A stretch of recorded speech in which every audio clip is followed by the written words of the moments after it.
Okay, so we're up to number 15. Given a set of numbers 1, 8, 14, 20, and 26, which value for D makes the equation below true? So this is our equation, 46, and I want to substitute the values to see which one works.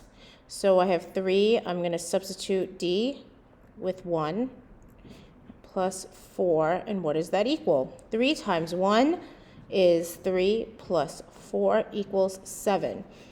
Does 7 equal 46? No, so we know 1 is not one of the solutions. So let's go to the next one, 8, and we're going to substitute 3 times 8, right, for D. We're going to substitute D for 8 for D equals 46. 3 times 8 is 24 plus 4, and that is going to give you 28. So it is not 8. Let's try 14. Okay, so we have 3 times 14 plus 4, and what does that equal? So 3 times 14 is 42, right? And we have plus 4, and that gives us 46.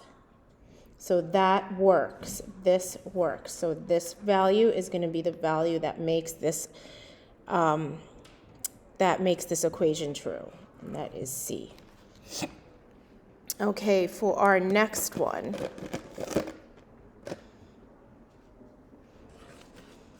right, we have number 16, and that says Emma wrote the equation below to determine the number of cookies X she needed so that her party guests would have 3 cookies, right? How many cupcakes, that should say cookies, how many cookies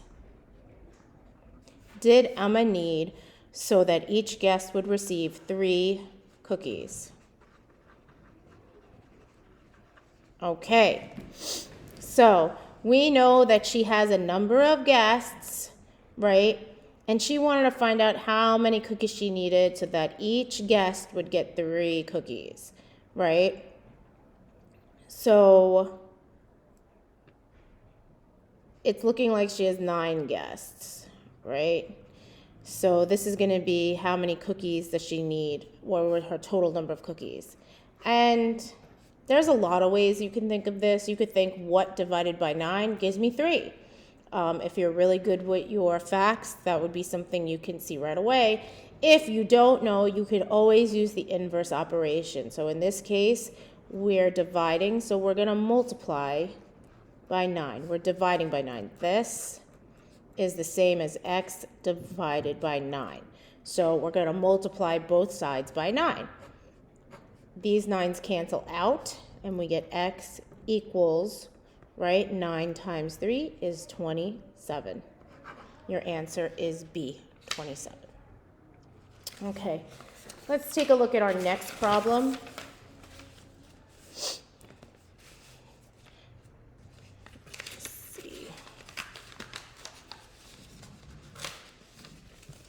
So, Jessica worked at Coney Island after school.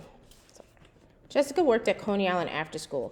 earned $8.25 per hour collecting tickets. Which equation correctly relates Jessica's total earnings, D, to the number of hours she worked, H?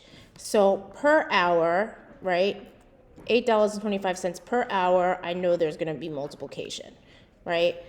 Also, I know, right, total earnings is dependent, right? The total is dependent. It's a dependent variable.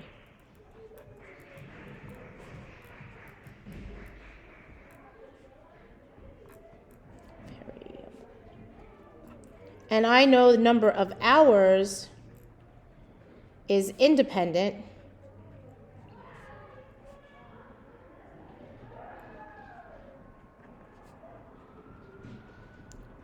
because time is independent. It's not really controllable, right?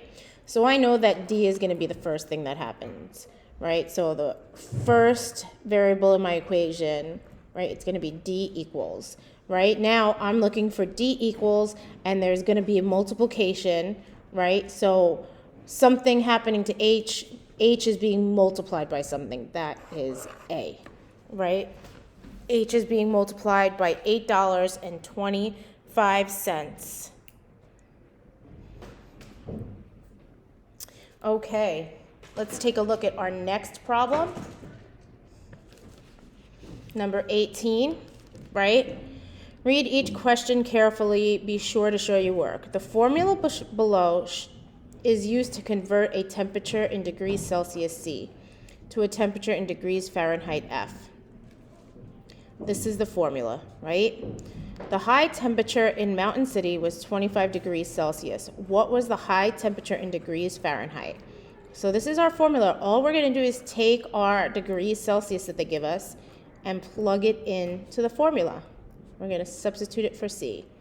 And when we substitute it, right, I put parentheses. There's other ways to symbolize multiplication, but I find, right, parentheses to be the best way so that it doesn't look like there's too many operations being smushed together. So 1.8 times 25 is the first thing we're going to do, right? Because we have PEMDAS, right? And we have 1.8 times 25. So 1.8 times 25 equals 37.5. So we have 37.5 degrees plus 32 equals F, right? So don't forget that you still have to add. So we did our parentheses, there's no exponents, we did our multiplication, and now we are adding. Okay, and our answer is 69.5 degrees, right? 37.5 plus 32 is 69.5 degrees. Okay, there are two more questions in this review.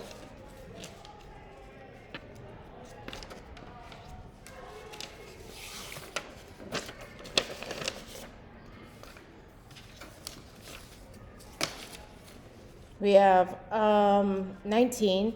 The area of a rectangle rug in square feet can be found by using this expression, right? 3 parentheses 2x plus 4y. Use the distributive property to write an equivalent expression for the area of the rug. So we're gonna use the distributive property to write an equivalent expression. Right? Equivalent expression means that their expressions are going to be equal. So we distribute the 3, right, from the outside to the inside. And we do 3 times 2x, and that gives us 6x. Then we keep the plus sign, and we do 3 times 4y, and that gives us 12y. Okay. And that's your equivalent expression. Use your equivalent expression to find the area of the rug in square feet if x equals 2 and y equals 5. So now I'm just going to plug in, right? This is my equation, or my expression, I should say, and I'm going to substitute my values for what they give me. And I have 6 times 2 is 12, and I have 12 times 5, and that's 60, and so 12 plus 60 is 72. So it's 72 square feet. Okay, last question. Billy wants to order tickets online so that he and 2 of his friends can go together to a dinosaur exhibit. The cost of the tickets for the exhibit is $21 per person. There is also a $5.50 one-time service fee for ordering tickets online. Write an expression in terms of N that represent the cost for ordering N tickets online. So I'm going to use, right, T for my total cost, or C for my cost, and N is going to be my number of tickets. All right, so my cost is going to equal, well, I know that there's a one-time fee of $5, so no matter what happens, there's going to be $5 added to it, right? Or if you want to think of it, something plus $5, right? $5.50.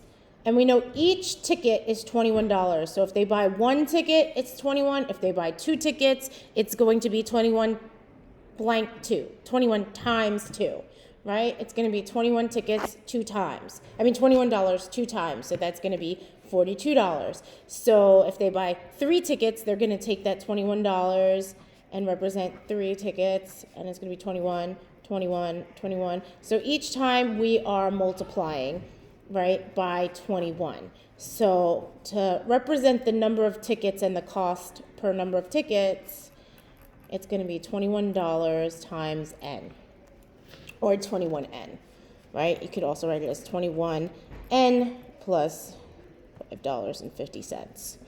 Now, use the expression to find the total cost for ordering 3 tickets. So when we say the total cost, that's C. So we're going to use this expression, right? And it's $21 each ticket, and we want for 3 tickets. We represent n, in this case, is going to equal 3, because we want for 3 tickets, and I actually drew that out. That was accidentally. That accidentally happened. All right, so 21 times 3 is 63, right? This is 63. And then you still have to pay that price. You still have to pay the one-time service fee for ordering the ticket. So it's 63 plus $5.50. So your total after you add them is $68.50. Okay, I hope that that was helpful. Please let me know if you have any other questions. Good luck.